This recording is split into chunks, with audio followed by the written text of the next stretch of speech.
Hello, my name is David Cobb. I'm joined by my colleague, Meleiza Figueroa. What we're going to do now is I'm going to sort of give a big overview of my perspective. Mel is going to give her perspective, and then we're just going to have a dialogue together. I'll start by saying I always introduced myself as a lawyer by training, but a straight up revolutionary, because I am committed to restructuring the society, because I know that our current social, political, and economic institutions are fundamentally racist, they're fundamentally sexist, they are fundamentally class oppressive. And as if that's not bad enough, and that is bad, literally these institutions are going to destroy the planet that we depend upon for life itself. The other reason I say I'm a revolutionary is because I'm genuinely trying to normalize that conversation, and I'm trying to empower other people who know that we need to completely restructure society to actually talk about restructuring society.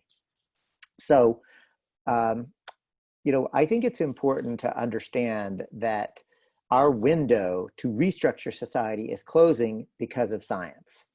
And my quick read is that we're in an ecological crisis globally. We are also in an economic crisis known as late stage capitalism, because two reasons that the economic crisis is happening. One, because the Earth cannot replenish herself faster than she is being destroyed and commodified. But in addition to that, capitalism itself as a system is failing because it is fundamentally premised on extracting the surplus value of labor as profit. And that's the reason that we're experiencing the austerity and inward focused and frankly cannibalistic nature of late stage capitalism. Let's just own that what US citizens are now experiencing at the hands of the corporate capitalist government is what people in the global South, Black and brown people, have been experiencing since the inception of this country, that has underwritten the global economic expansion. But the last thing I want to say about this big picture is we have a global ecological crisis, we have a global economic crisis, and that's creating a political crisis. And that political crisis is happening because the system can't do what it's designed to do, which is to maintain order. That's the reason that we're seeing genuine full-blown fascism erupt. Now, how does this relate to the climate crisis? Well, it's all interconnected, but I want to really underscore that I believe there is still time for a Green New Deal. But before we go too much deeper, let's be clear, there are three Green New Deals. First, there's the original Green New Deal, put forward first by the Green Party in England, and then Jill Stein in 2016 really made it famous. And the Green Party's Green New Deal will not only address the climate crisis, it also calls to dismantle completely the US empire, to deal with not only the military, but also to create a democratic jobs program controlled at the local level to engage in genuine restoration and regeneration. So there's the Green Party's Green New Deal, or let's just call it the real Green New Deal. Then there is the AOC Green New Deal, which is actually quite good on climate, but it does not talk about the military. It does not talk about democratizing the economy, and it has no mechanism by which local control, local decisions can be made for regeneration. But as I said, in terms of just CO2 emissions, it's actually pretty good, but it maintains all the rest of the systems and structures. That's number two. The third Green New Deal is the Nancy Pelosi corporate Democrats so-called Green New Deal, which is neither green, nor new, nor a deal. It is straight up greenwashing at its worst. It would do nothing at all. So to me, I think it's important that we focus on how can we actually restructure society. And I will say, starting at the local level where we live, work, play, and pray. That's why at Cooperation Humboldt, we have developed an entire series of programs that are, and all of them at some level or another are looking at the climate crisis as we build to work our own co-ops, community supported agriculture, community gardens, et cetera. So our shift is at the local level, but with a very clear understanding that we have to shift away from the capitalist state and really transform social, political, and economic institutions. And with that, I'm going to turn it over to my colleague, Mel Figueroa. Hi, everybody. My name is Mel Figueroa. I am living right now in occupied Mechoopda territory, which is Chico, California, in Northern California. We are a city in the Sacramento Valley that is currently flanked by two of the largest wildfires in California history. To the west of us is the August Complex wildfire, which has now burned over 1 million acres. And to the southeast of us is the North Complex fire, which was the 7th biggest fire in California history. It's burned over 300,000 acres and has taken out the towns of Berry Creek and Brush Creek, as well as in 2018, we were also hit by the Camp Fire, which wiped out the town of Paradise, a town of 26,000 people, and displaced 52,000 people because of the destruction that the fire brought. I say this because we're kind of, where I live right now is kind of canary in the coal mine, right? It is the campfire and everything that has gone after it is a kind of harbinger of what is to come for many places, and already has arrived in many places on this continent and in this country. One of the things that I have learned from this experience of being in a disaster and post-disaster area and being hit again by disasters is, I think, thinking about, again, if we're going to work local, right, we need to figure out what are the effects that climate change will have on very specific places on the ground. I think everybody, especially in California, can't help but look at the 2020 wildfire season as, you know, this is what's going to happen now because of climate change. We have longer dry seasons, very short wet seasons, et cetera, et cetera. And I work with the Mechoopda tribe, which is the original inhabitants of this land. And I work with a Mechoopda tribal member, Ali Metters Knight, on the Chico Traditional Ecological Stewardship Program. Now, our program is different from any of the 3 Green New Deals that are there, but can be compatible, especially with the jobs program.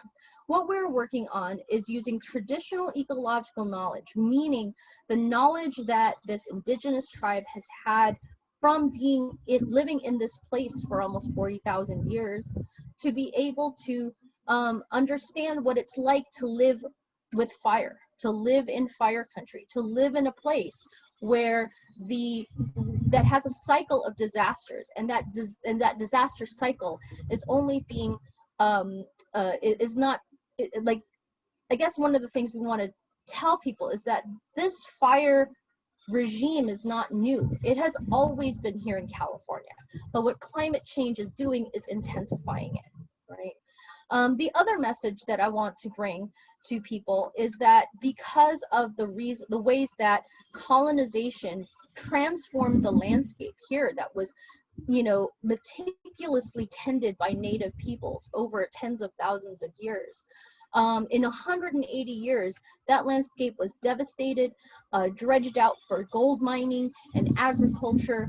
The forests basically replaced with economically viable species such as timber that also happen to be very flammable. One of the things that we wish to impress on people is that for many native peoples, not just native Californians, but indigenous peoples across this continent, in their view, we're already living in the post-apocalypse, already living in an environmental catastrophe. And that's not, again, to make people feel bad. I mean, although, of course, we should always be aware of the legacies of colonization on this continent. But on the other hand, to tell people that, you know, there are people living around you in your community right now who know how to deal with disaster, who have been through disasters many times before and have survived it and know how to survive it. So one of the things that we want to do in our traditional ecological stewardship program is to flip the script and say that, you know, let's take the assets and the knowledge that indigenous peoples have, as well as their rights as sovereign nations within the boundaries of the United States, and do certifications and job training programs so that the entire local community will know how to take care of the ecosystem and have good jobs doing it. There's a new contracting system with the Forest Service that's called a goods for services contract, so that we tend to, you know, what we are going for is contracts to go into federal forest land to be able to restore it properly and be able to get goods for services out of it. Because the reason that these landscapes were fire adapted and tended was, of course, to sustain communities, and large communities at that. So I guess, you know, I guess I'm coming in with a hopeful, a little bit of a hopeful angle to say that, you know, people are resilient, and we should learn everything we can and give proper due to the people who have been resilient on these landscapes for thousands of years. So traditional ecological knowledge, indigenous sovereignty, and also a fundamentally socialist economy, eco-socialist economy that is goods for services, sustaining people on the land that we're on, is another important component of a way to a habitable future. So Mel, why don't you say a little more about what traditional ecological knowledge is and what the certification process is that y'all are beginning to explore in Chico? Okay, great. So, you know, I'm not indigenous to this place, although I come from an indigenous culture. I'm a Filipino immigrant. My family comes from the Eastern Visayas Islands in the Philippines, which is also known as the Typhoon Corridor. So my people, I come with knowledge of myself, right, from my family history, that not only is very much tied to a place, but also to the particular hazards that that place has, right? And that's the way it is throughout the world, right? October 11th is World Indigenous Peoples Day. And that's, you know, and it's something to celebrate, not just about cultural diversity, but about the diversity of knowledge that exists for every place on this planet, right? Before capitalism and, you know, before a global economy really came into being, every society on this planet was place-based and had intimate knowledge and also co-evolution with that place, its plants and its animals. Every single indigenous person to a place, right, has a tradition of traditional ecological knowledge behind it. And that includes the United States as well. There's a lot of times that traditional ecological knowledge is used, you know, in the global south, things like land justice or issues of the global south.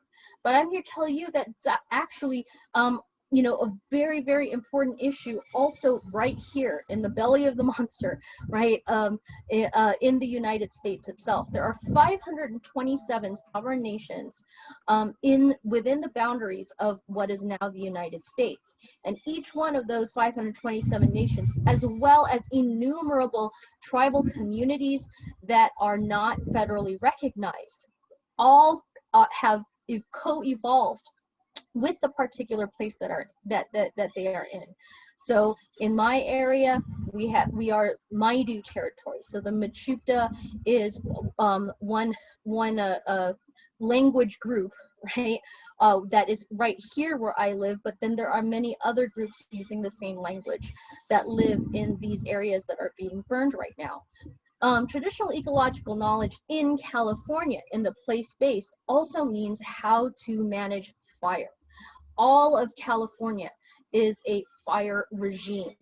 And so things like prescribed burns, traditional burns, being able to recognize which species are fire adapted and which are not, which species manage wetlands to keep the landscape hydrated so that a vegetation will not burn as quickly and easily during the dry seasons, in reintroducing beavers into the landscape, because traditional ecological knowledge often acknowledges that we are not the only managers of the land on this landscape. All of that is stuff that, like, what quote unquote experts right now who are in charge of these things cannot possibly know from only having been on this landscape for 180 years. So so traditional knowledge brings up the deep history of a place, which includes the ecological transformations that colonization and capitalism have brought onto the land, as well as how to manage it properly in order to mitigate disasters and to generate local economies. And what by that I don't necessarily mean a capitalist economy, but a subsistence economy, as well as to be able to produce enough for everybody, and also to negotiate and deal with surrounding communities as well. This isn't kind of like a, live out hunting and gathering kind of thing. That's a colonial concept that was introduced to all of us about what native life is supposed to be like. It actually wasn't like that. And the more that we can decolonize our minds to understand that these were thriving communities that managed the land, managed wildfires, and were able to sustain themselves and have a vibrant trade with others, the more we can start to imagine a future that isn't like a dichotomy between modern suburban life and Mad Max hunting and gathering. There's a big spectrum in between. Actually, most of the world lives within that spectrum, and the more that we can think about it in those terms, the better off we'll be. I'm often reminded that the word economy comes from the Greek, and it literally translated means management of the household, right? So if we really understood the earth as the home in which we're living, ecology, what we would say is, how are we managing the resources, not just goods and services, and not just resources, but how are we actually managing our home? And the reality is the colonized lens and the capitalist lens of looking at a forest and imagining it as board feet and only having value once it's been destroyed or commodified, as opposed to the vibrant living ecosystem that is sustaining literally millions of species in one large forested area. It's just a different mindset. So Mel, I'm curious, tell us a little bit about what it looks like in Chico right now to begin to apply this new framework that you and Ali are working on. Right. So the first sort of component of it is what's called workforce development. We're literally trying to create using the tribe's sovereignty for certification. So, a tribe is a sovereign government. They can't issue driver's license. They can't issue, construction licensing or anything. But they can, because it is their exclusive property, issue certifications and training programs for traditional ecological knowledge. Right. So this is one of the things that will help build an ecologically trained workforce that can carry out the work of the Green New Deal, that can carry out, there's a lot of them are saying, okay, well, let's create tons of jobs in restoration. But if those jobs in restoration are informed by, poorly conceived policies by colonizers to say, hey, let's put more Douglas fir down here that's going to be flammable. Let's not pay attention to the various weeds that are going to make fires worse. Let's not pay attention to the watershed. These things are, they're like, people have to be trained again in that very deep place-based knowledge. So that's one component of it.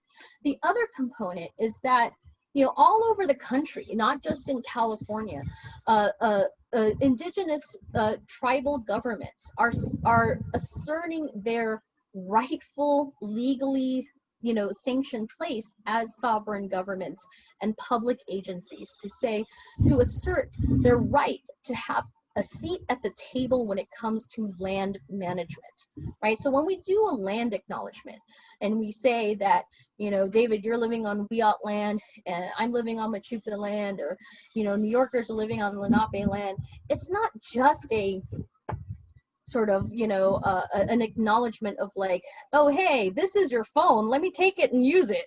Right? I'm acknowledging it's your phone, but I'm going to take it and steal it and sell it somewhere else, Yeah, that's like part, like the way that an indigenous worldview of the land is not just that the land belongs to the people, it's that the people belong to the land, and that wherever we are living on this planet, we have to acknowledge that we have a relationship of obligation to the land to take care of it, because it takes care of us. It provides clean water, it provides good food, it provides shelter, right? As well as mitigation from, again, disasters, which is what we're seeing that climate change does. Climate change doesn't create new disasters around the planet. Climate change exacerbates the natural hazards exist on every place.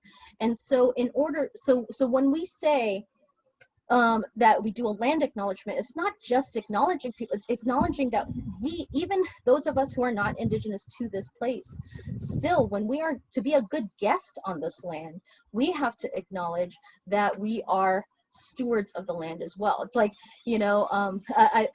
David, everyone always notices when we go and we stay at at a place for a talk, or you're a guest in somebody's house, you always help to clear the table, right? You and why do you do that, David? Well, because my mama taught me, be a good guest so you get invited back. Exactly. So if we want to really heal the colonial relationships that we have to to the indigenous people of this of the whatever land that we're on, if we really want to decolonize, we have to learn how to be a good guest as well. Right. And that doesn't mean that, I'm just going to go like bring my soap and wash everybody's dishes with my soap because whatever. Right. It's about being able to listen to the people who have been here and learn from them and learn how to take care of this place in a way that will sustain us and carry us through and help us survive disasters. So Mel, we're running out of time, so I do want to give you a chance to talk just a bit about the certification process. Sure. And I also forgot the other part, which is that the tribal governments should also be signing agreements with the Forest Service, with federal agencies, with state agencies, and even with local public agencies for things like parks, right? We have Bidwell Park, which is one of the top 20 largest municipal parks in the country. It's 3,600 acres.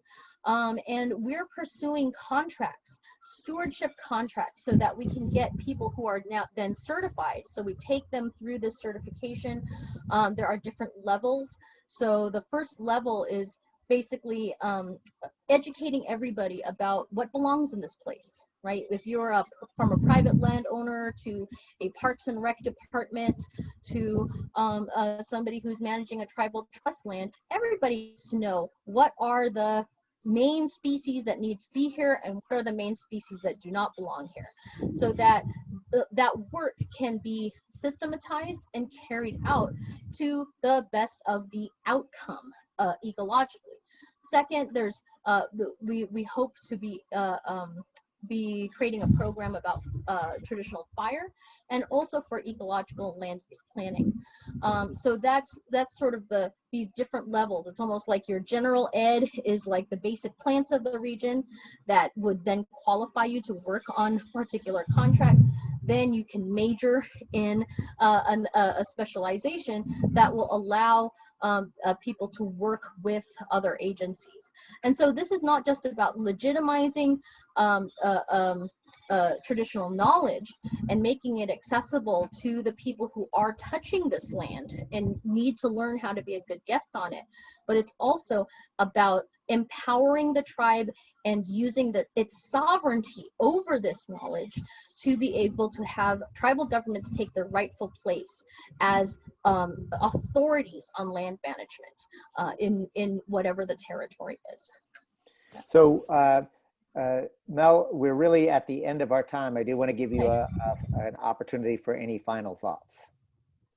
Oh, I haven't given you an opportunity for final thoughts. I guess I just want to say that, in addition to addressing the climate crisis and addressing, the political crisis we have in this country, I actually think that we kill both birds with one stone by decolonization. And that when we decolonize, we really, like, it kind of breaks your head open and gives you a different perspective. And so a lot of the horrible things that are happening now would be unthinkable if a community is united and has solidarity with indigenous people and has an indigenous perspective and responsibility to the land. That makes things like fascism very difficult.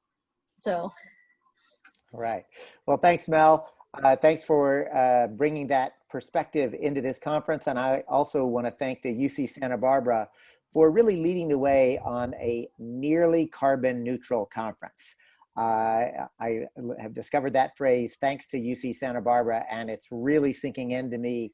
Obviously, during the time of COVID, we're doing a lot of these video things to begin with, but it has really helped me to rethink what my carbon footprint is going to be going forward, and how much work can actually, good solid work can be done using technology, but using it appropriately. So thank you, Mel Figueroa, for your words. Thank you, UC Santa Barbara, for the opportunity to share with you.